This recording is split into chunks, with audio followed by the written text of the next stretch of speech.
पता ही तू यहाँ? ओह, क्या हो?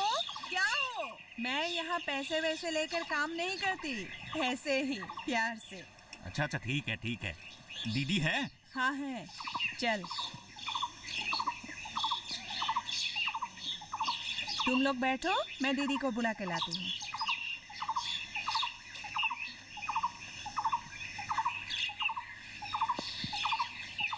हाँ, तुम जैसे ठीक समझो। अच्छा, ठीक है।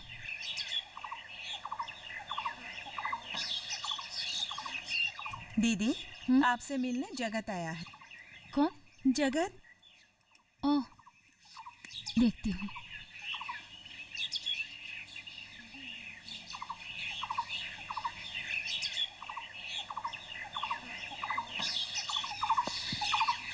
अरे आप? नमस्ते दीदी। नमस्ते। ये मेरा बेटा जो गुवाहाटी में रहता है। अच्छा? नमस्ते दीदी। नमस्ते। अरे बैठिए ना आप लोग।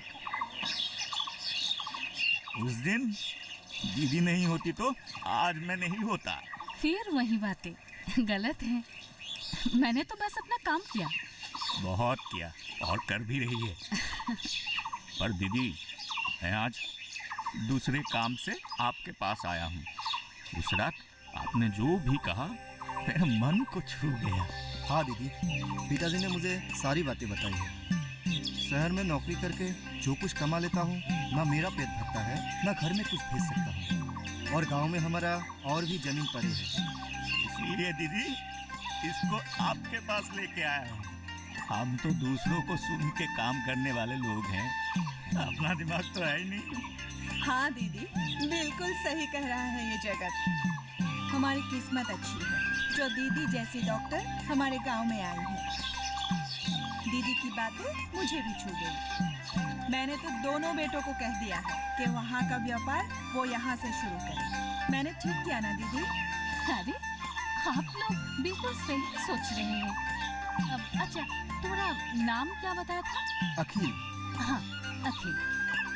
देखो अखिल, मैंने सुना है कि तुम्हारे घर के जमीन को छोड़ के तुम्हारे पास 6-7 बीघा खेती की भी जमीन है। हाँ दीदी, इसके आधे जमीन पर मैं खेती करता हूँ और आधा ऐसे ही पड़ा हुआ है।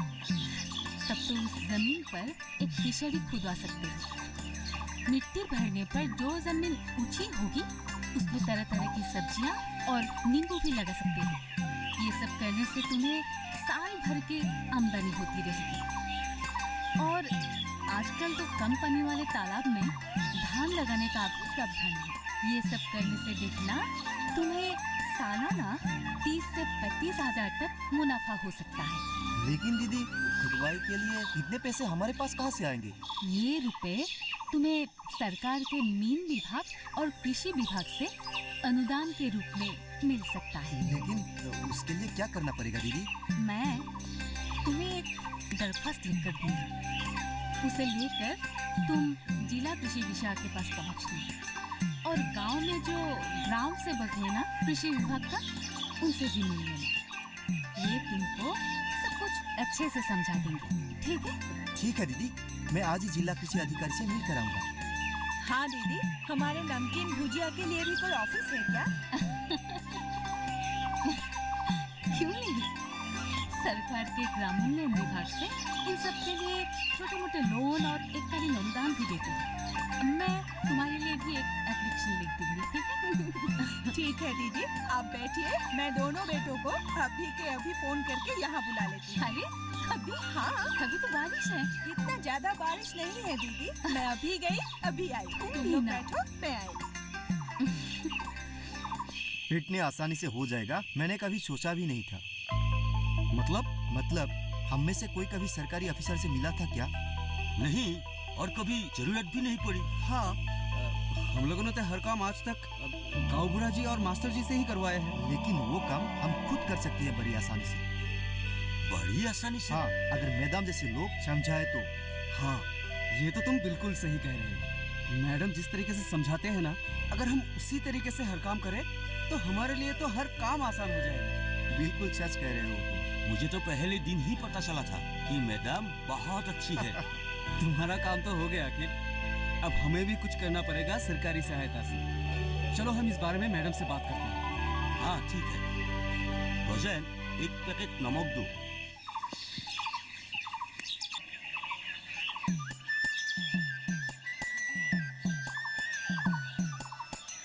एक काम कीजिए, मैं देख कर आता हूँ, आप लोग रुकिए। ठीक है। सुनिए। ओह सर, नमस्ते। हम मैडम से मिलने आए थे। ठीक है, मैं बुला देता। हाँ धन्यवाद।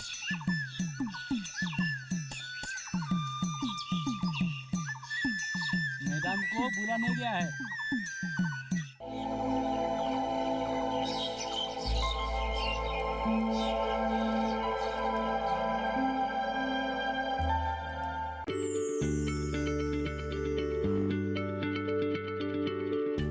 क्या आप किसी बीमारी से परेशान हैं? चाहते हैं डॉक्टर की सलाह? तो हम हैं आपके साथ। बताएंगे आपको जीने की राह। समस्याएं आपकी, समाधान देश के मशहूर विशेषज्ञों के। घर बैठे बात करें देश के जाने माने डॉक्टरों से। हमारे लाइव प्रोग्राम स्वस्थ किसान में हर शनिवार शाम 6 बजे से 7 बजे तक।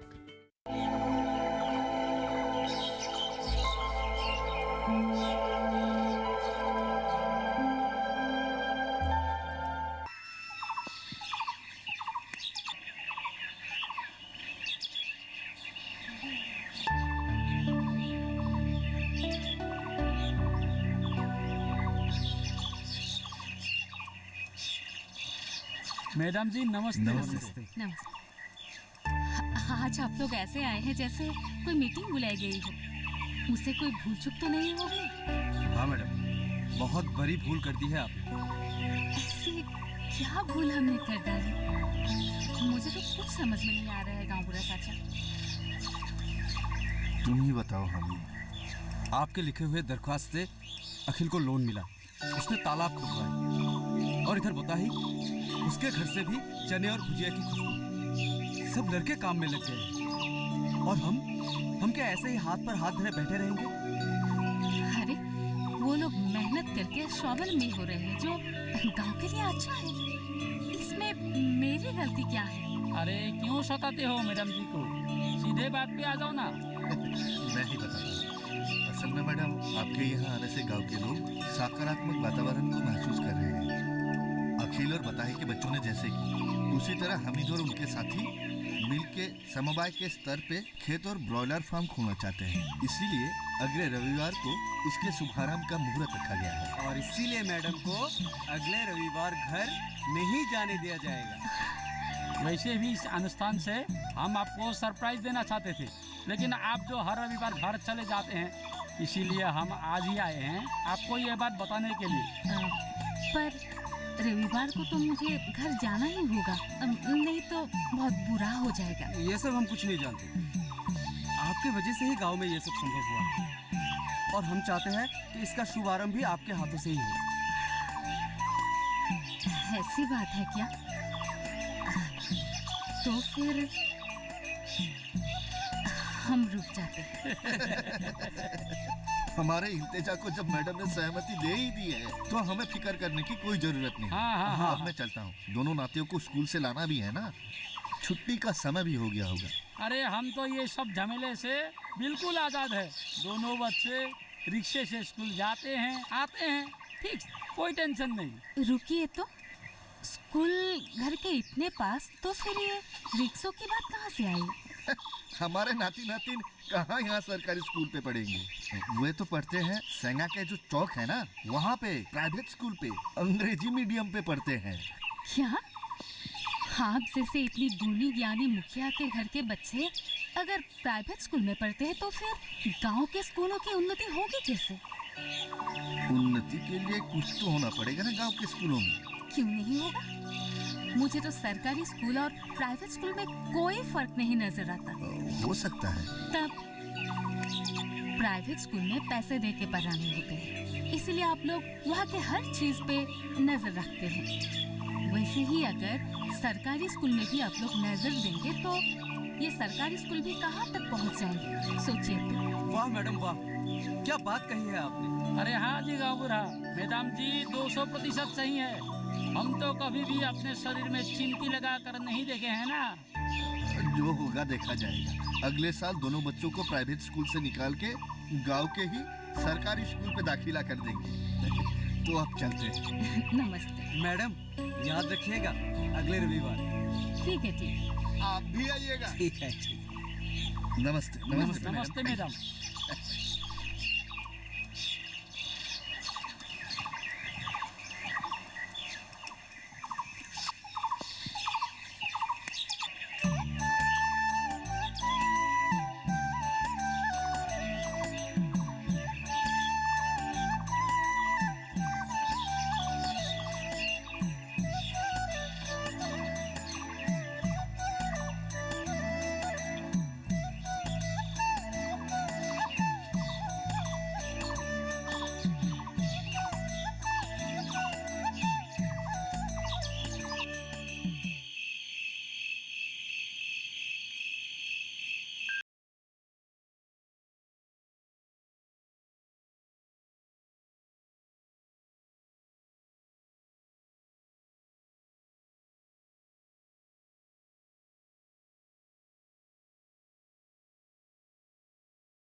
मास्टर जी, गावगुरा जी, आइए, नमस्ते।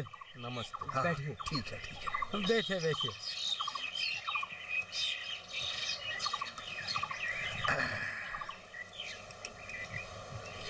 मैडम आ गई। नमस्ते। नमस्ते मैडम। नमस्ते। नमस्ते। बैठिए बैठिए बैठिए बैठिए। मैडम मैं हॉस्पिटल चलता हूँ, कोई मरीज आ सकता है। ठीक है, आप जाइए। मुझे आने में देर तो नहीं हुई? नहीं नहीं, ठीक समय पे आप पहुंचिएगा। तो हामिद तुम ही शुरू करो। हाँ जी, करता हूँ। दरअसल आज इस सभा में हमने जिला कृषि अधिकारी को बुलाया था। वो बस आने ही वाले होंगे।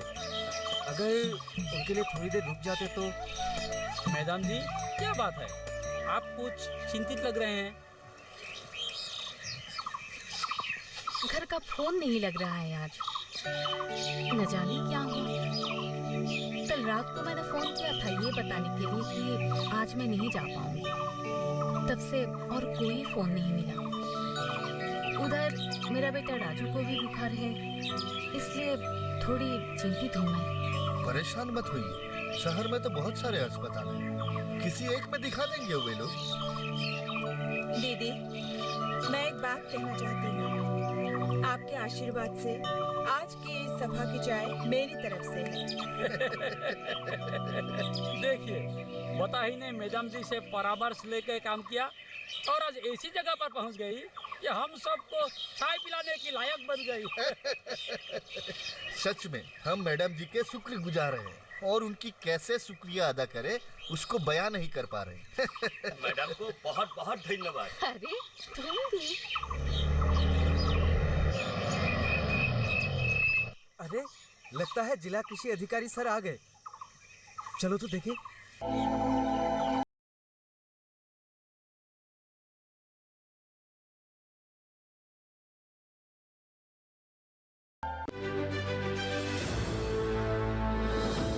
खुशहाल होंगे खेत। पशु भी रहेंगे स्वस्थ। सरकारी स्कीम का होगा लाभ। जब एक्सपर्ट्स का मिलेगा साथ। किसानों के सवाल, विशेषज्ञों के जवाब। अब सिर्फ एक फोन कॉल पर। देखिए अपना खास प्रोग्राम। हमारे टोल फ्री नंबर हैं 1800-113060, 1800-113061। हेलो किसान, सोमवार से शुक्रवार शाम 6 बजे सिर्फ दूरदर्शन किसान पर।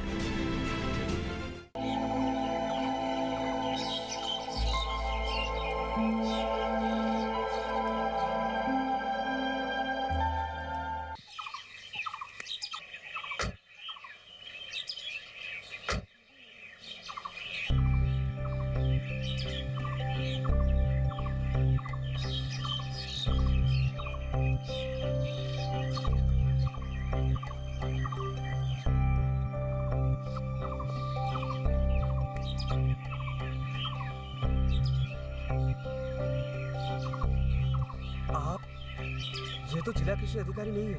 आप लोग छोड़ो उसे। क्या समझती हो खुद को? है दादा, कंट्रोल योरसेल्फ। क्या कंट्रोल योरसेल्फ? कल से बेचारा लाचार पड़ा हुआ है, तुम यहाँ? आज संडे है, तुम्हें पता है कि नहीं घर जाना चाहिए? बुखार है तो फिर इसे क्यों ले आया? तुमसे मिलना चाहता है इसलिए लेकर आया हूँ। मेरा जाना तय ही था, पर इस कार्यक्रम के लिए ही। माय फूड कार्यक्रम। ऐसा क्या कार्यक्रम तुमने कर लिया है जिसकी वजह से तुम संडे को भी घर नहीं जा पा रही हो? असल में तुम्हारा दिमाग में कुछ गड़बड़ी हो रखी है। रिलैक्स दादा, रिलैक्स। गाड़ी में बैठो। आप लोग, मैं मनी का पति और इसे लेने आया। कोई समस्या है क्या? कोई समस्या नहीं। आप लोग जाइए, अपना काम संभालिए। नहीं गाँव चाचा, मैं जो आज नहीं जा पाई इसलिए ये थोड़ा नाराज है। इधर नेटवर्क का जो प्रॉब्लम है, ठीक से बात भी नहीं हो पाई।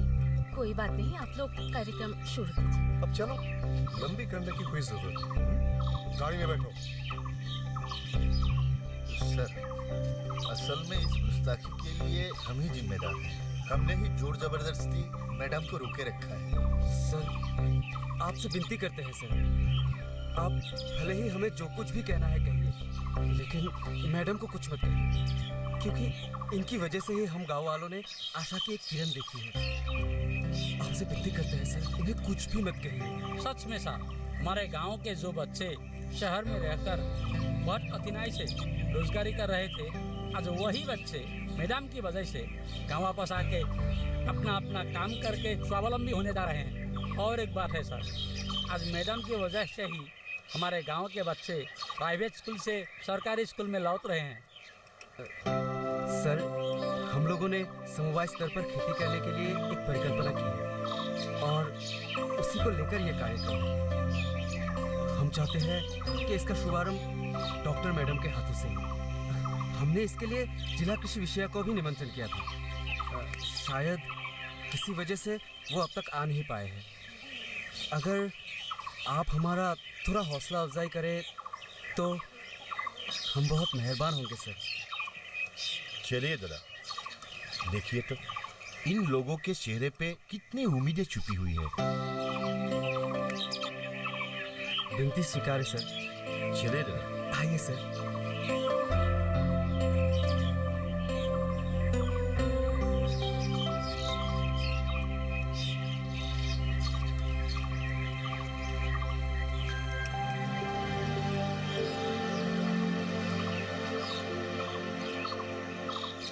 आइए सर, यही बैठिए सर।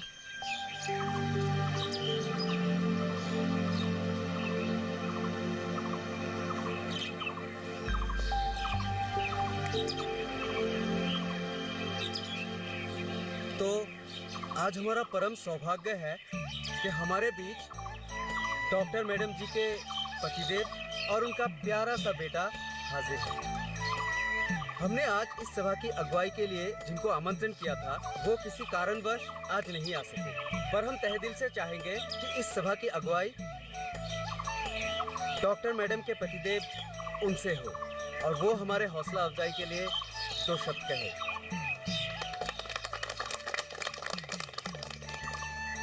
सर, ये है मेरी ननद और साथ में उनकी पति हमारे दामाद जी। सर,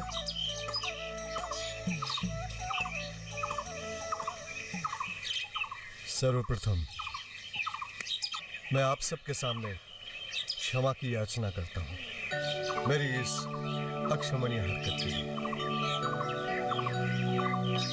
आप लोगों को शायद पता नहीं है, मैं एक कंट्रैक्टर हूं, ठेकेदार आदमी हूं, इसलिए हमेशा मतलब हर समय में व्यवसाय के उलझनों में उलझा रहता हूं।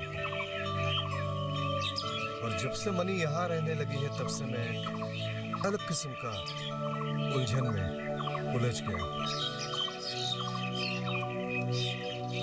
पर आज यहाँ आके ऐसा लग रहा है कि आज भी इस दुनिया में सच्चा प्यार और आदर जिंदा है।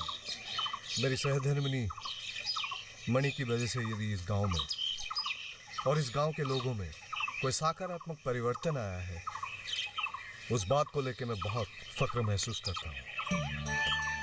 आप लोग मणि की नसीहत लेकर अपने बच्चों को गांव की सरकारी स्कूल में दाखिला देने जा रहे हैं, इससे अच्छी बात और क्या हो सकती है। और यदि मणि को ऐतराज ना हो तो फिर आप सबके सामने मैं एक बात का ऐलान करना चाहता हूं, और वो ये है कि जब तक मणि इस गांव में कार्यरत रहेगी तब तक हमारा बेटा राजू मणि के साथ ही रहेगा और यहाँ का सरकारी स्कूल में अपना पढ़ाई भी करेगा। मैं ये बात इसीलिए कह रहा हूँ क्योंकि यहाँ आके मुझे एक बात की महसूस हो रही है कि एक अच्छा इंसान बनने के लिए एक परिवेश चाहिए होता है, और वो परिवेश मुझे आप सबके बीच में, आप सबके प्यार में इस गांव के अंदर दिखाई दे रही है ना मनीष? हाँ पापा, बढ़िया होगा। मैं यही रहूंगा, तभी तो एक गांव का अच्छी छवि आंक पाऊंगा, है ना मम्मी?